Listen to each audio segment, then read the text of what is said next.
Мәулә Кылый. Хикмәте хәким. Хакка якын Хәбибе Мөхәммәд Мустафа. Языкларның табибе Мөхәммәд Мустафа. Нәби, мәрсәл, сәрвәре, вәлиләрнең миһере, мөэминнәрнең рәһбәре Мөхәммәд Мустафа. Газизларның юлдашы, ятимнәрнең кулдашы, мөэминнәрнең сердәше Мөхәммәд Мустафа.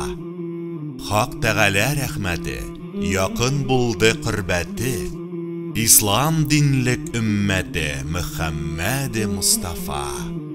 Кем тотса аның сөннәтен, аңар кыйлур шәфкатен, теләр хак дин өммәтен Мөхәммәд Мустафа. Кыямәт көн булгусы, гарасатка тулгусы, өммәтләрен кулгусы Мөхәммәд Мустафа. Иман, Ислам юлчысы, дин, шәригать башчысы, Хак Тәгалә илчесе Мөхәммәд Мустафа. Ыжмах тажыны булды, хөллә туныны киде, пырак атыны менде Мөхәммәд Мустафа. Ул төн Мигражга китти, Җабраилне барчы идди, һәр теләген бирде Хак Мөхәммәд Мустафа. Изем михман әйләнде, Хак Мигражын туйлады, өммәтенә сөйләде Мөхәммәд Мустафа.